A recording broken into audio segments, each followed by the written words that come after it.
What's trending today? And really happy to have on the program with us, as we always love chatting with him, from right here in my home district as well, the 4th Congressional District from the great state of Kansas.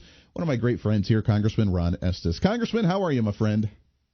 I'm doing great, Andy. I appreciate you having me on. Yeah, it's always so great to chat with you, and it's wonderful to get you on here, and especially now that you guys are back in session after your recess, which there is a lot to talk about, and obviously there's a lot of priorities you guys are looking at hitting the ground running, which is wild because it's election season, so of course I'm thinking that some votes may look a little different from some on the other side of the aisle, if you know what I mean, trying to look good going into election season. But, yeah, you guys have a plate full of duties right now, don't you?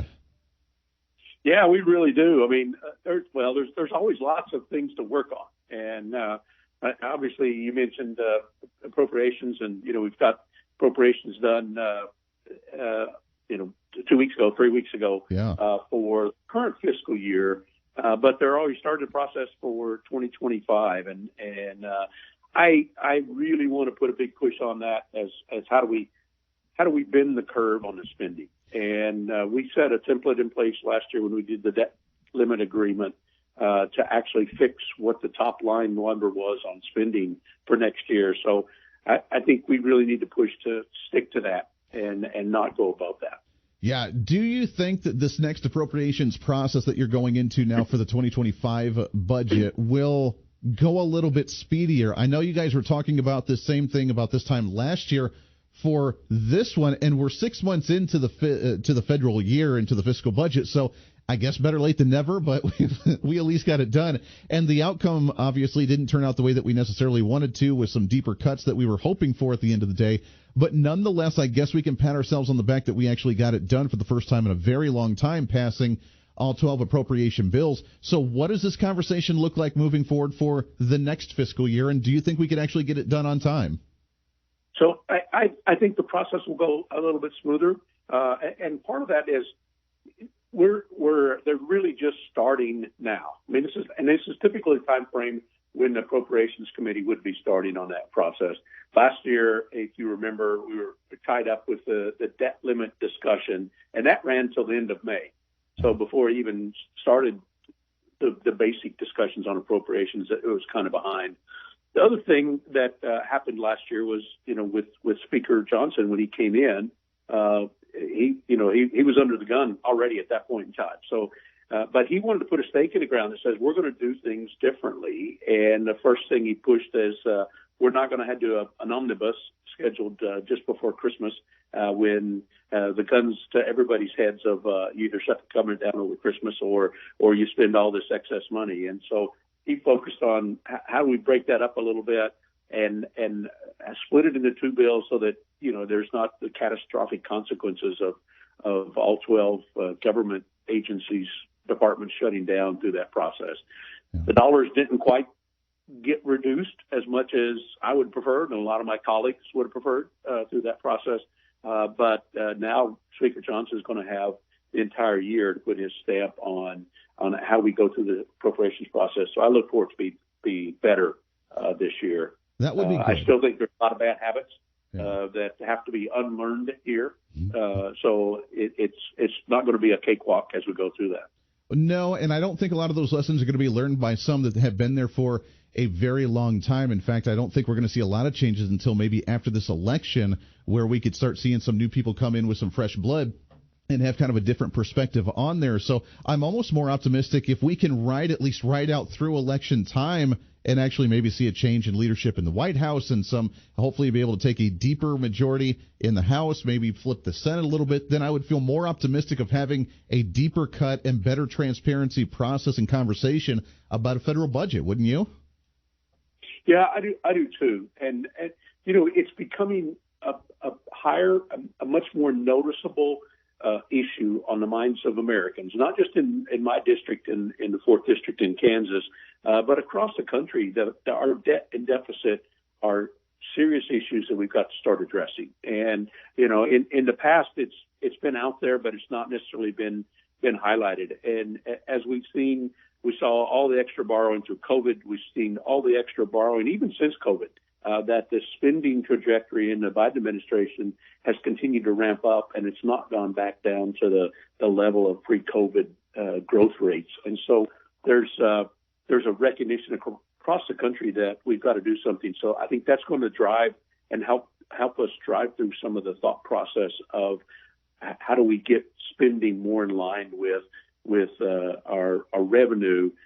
It's not going to be easy. It's not going to be a one-year fix. It's going to take time. It's taken decades to get into this problem. It's going to take us a few years to get out of it. Yeah, amen to that. We're talking with Congressman Ron Estes from the 4th District of Kansas.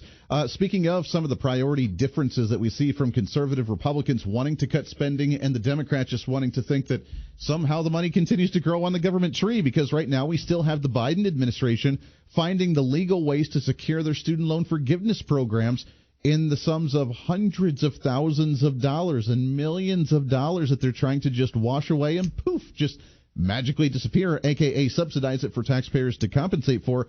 I don't know how they can do that, Congressman. I thought Congress needed the approval to move around that kind of money.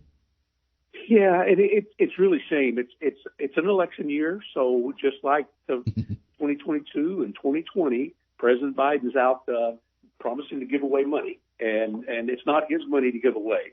And, he was slapped down by the Supreme Court for his plan that he implemented in election year of 2022.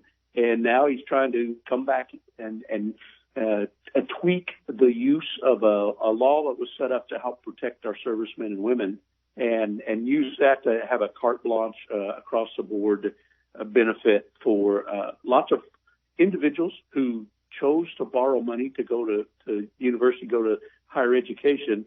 And so he's bragging about he wants to help 30 million people.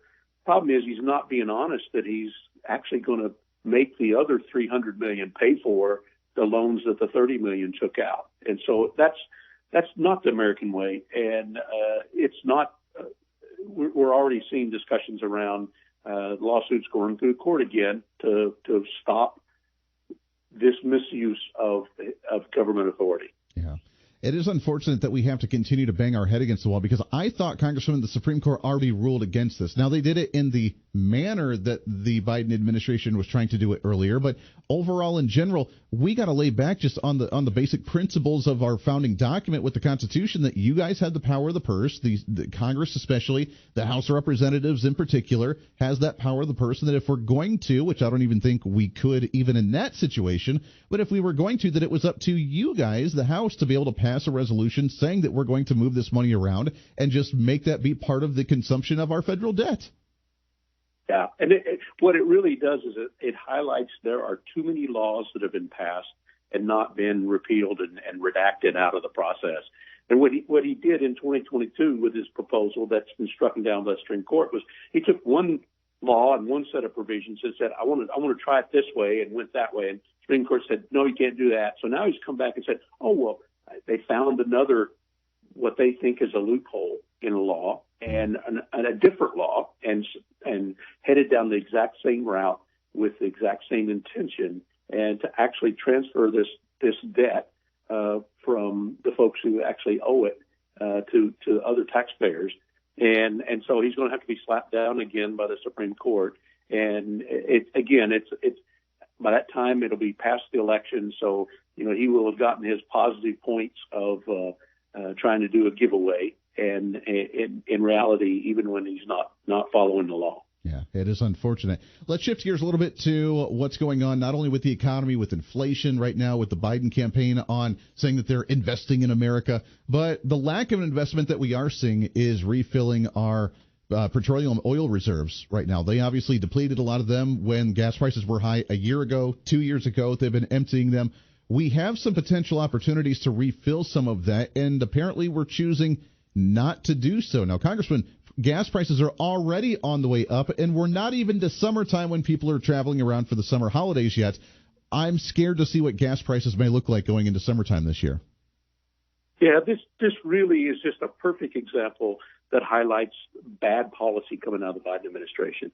So the day one, President Biden came into office and started writing executive orders to halt the development and exploration of oil and gas on publicly owned land, and a host of other provisions that actually stopped and limited the energy independence that the United States had developed during President Trump's term.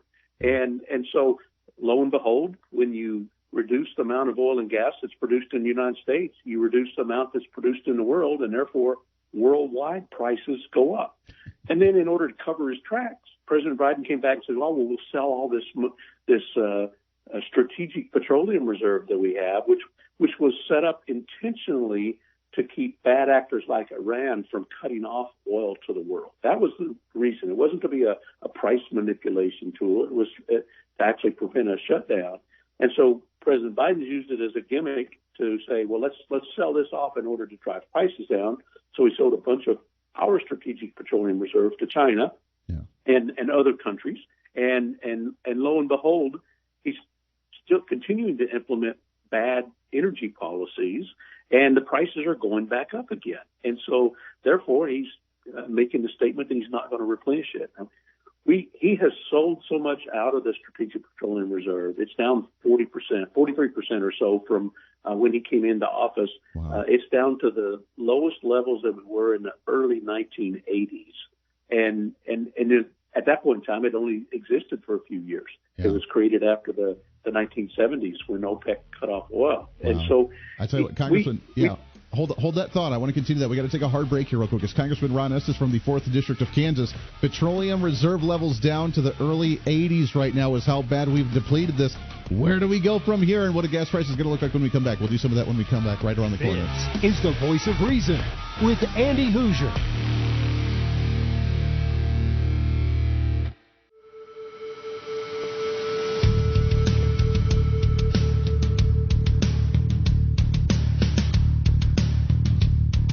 Fighting for freedom every day.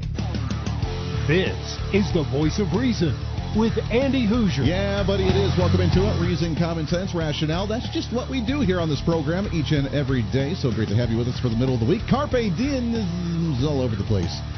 We're hanging out with Congressman Ron Estes from right here in the 4th Congressional District, my congressman, my great friend for years, as we see what's going on in Washington, D.C. The oil prices continue to rise. Gas prices on the climb right now, which they're still astronomically higher than what we had seen prior to Biden. Now, I'm wondering if that's like the Thanksgiving turkey thing where he's like, it's the lowest prices of turkeys that there's ever been in the country, which was hilarious during the Thanksgiving season, but that's what we're up against right now, which is pretty comical. Congressman, as we look at some of this to wrap up this point, and I want to get to something else here before we run out of time in a few minutes, but unfortunately, with how low the reserves are right now, God forbid OPEC ends up stop producing as much as they are, which they've already talked about doing. We stop buying as much. The escalation in Russia happens for whatever reason. We could see a shortage in oil here pretty soon, couldn't we? We really could, and that would be really catastrophic for the economy. And I mean, I could tell you a lot about how bad Bidenomics are. I mean, everybody knows it when they deal with it. But as you mentioned, gas prices are already higher than where they were when President Biden came into office.